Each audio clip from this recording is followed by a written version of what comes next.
आज बात करने वाले हैं सरसों की खेती के बारे में, क्योंकि बहुत सारे किसान भाइयों को पता नहीं रहता है कि अपनी सरसों की खेती में कौन कौन से प्रोडक्ट डालना चाहिए। और यदि आपने सरसों के बीज की बुआई कर दी है और आपकी सरसों की फसल लगभग 25 से 30 दिन की हो गई है, तो उस सरसों की खेती में जब आप पहला पानी दे तो उसके साथ में आपको ऐसे कौन से प्रोडक्ट डालना चाहिए जिससे कि सरसों के पौधे अच्छे से ग्रोथ करे और उनमें शाखाएं भी अच्छे से इंक्रीज होए और आप सरसों की खेती से ज़्यादा पैदावार ले सकते हैं। तो उसके लिए आपको जो मैं प्रोडक्ट बताऊंगा तो उनको डालना पड़ेगा, तभी जाकर आप अच्छे से पैदावार ले सकते हैं। और बहुत सारे किसान भाइयों का क्वेश्चन भी है कि सरसों के बीज की बुआई कर देते हैं तो उसके 15 दिन बाद सरसों के पौधे सूख जाते हैं, तो जिससे कि उनके पत्ते भी खा जाते हैं और पौधे सूखने लग जाते हैं। तो उस समय पर क्या करना चाहिए, तो उसके लिए भी मैं आपको एक ऐसा देसी नुस्खा बताने वाला हूं जिससे आप जो सरसों के पौधे सूखते हैं 15 दिन के बाद,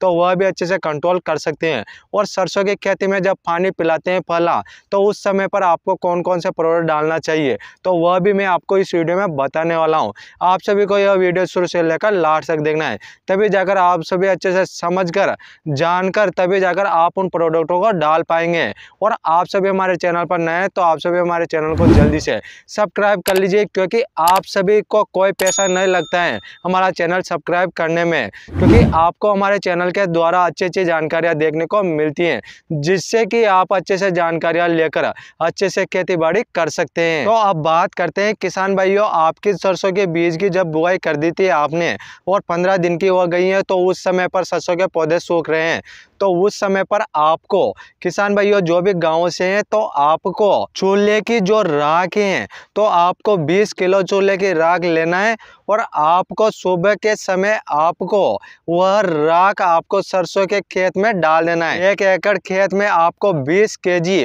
जो चूल्हे की राख है तो उसको छिड़क देना है, जिससे कि आपके जो सरसों की फसल में जो पौधे सूखते हैं तो अच्छे से कंट्रोल हो जाएंगे। और अब बात करते हैं कि आप जब पानी पिलाए तो आप सरसों की खेती में कौन से प्रोडक्ट डालें, तो आप किसान भाई यूरिया ले सकते हैं 1 एकड़ के लिए आप 30 से 40 केजी, और उसके साथ में आपको लेना है जिंक सल्फेट आप 21% या फिर 33%। आप किसान भाई 33% वाला जो जिंक सल्फेट आता है तो उसको ले सकते हैं। और उसके बाद में आप जो माइक्रो न्यूट्रिएंट्स आता है बायो में भी आता है, या फिर आप माइक्रो राइजा भी आता है वह भी ले सकते हैं, या फिर सागरिका आता है वह भी ले सकते हैं। इनमें से आप किसी भी 5 से 10 किलो आपको प्रति एकड़ के हिसाब से फुटेर वाला खाद भी लेना है। जब आप किसान भाई यूरिया और जिंक सल्फेट और आप फुटेर वाला खाद इन तीनों को अच्छे से मिक्स करके और आपको अपनी सरसों की खेती में फेंक देना है, और उसके बाद में आपको अपनी सरसों की खेती में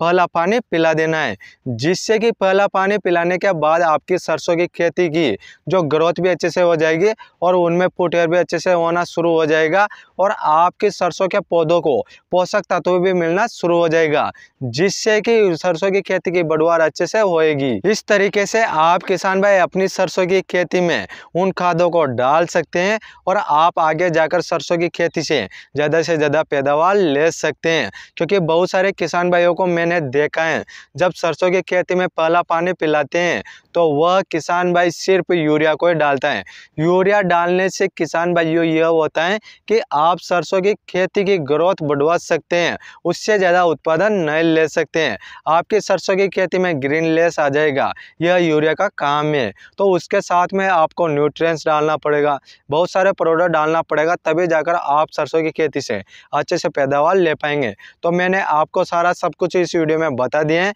और आप सभी ने यह वीडियो अच्छे तरीके से देखा होगा, तो आप सभी समझ गए होंगे। और यह वीडियो ज़्यादा से ज़्यादा किसान भाइयों को शेयर करना है, क्योंकि आज जितने भी किसान भाई सरसों की खेती करते हैं और सरसों की खेती के बारे में नहीं जानते हैं कि कौन कौन से खाद डालते हैं, तो वह भी उनको अच्छे से इस्तेमाल करके ज़्यादा से ज़्यादा पैदावार ले सकते हैं। और आप सभी हमारे चैनल पर नए हैं तो आप सभी हमारे चैनल को जल्दी से सब्सक्राइब कर लीजिए, क्योंकि आप सभी को नई जानकारियाँ इस चैनल के माध्यम से देखने को मिलती हैं। और आपका कोई क्वेश्चन या सवाल है तो आप हमें कमेंट कर सकते हैं, हम आपका कमेंट का रिप्लाई जरूर करेंगे। फिर मिलते हैं किसान भाइयों अगली वीडियो में, तब तक के लिए राम राम किसान भाइयों।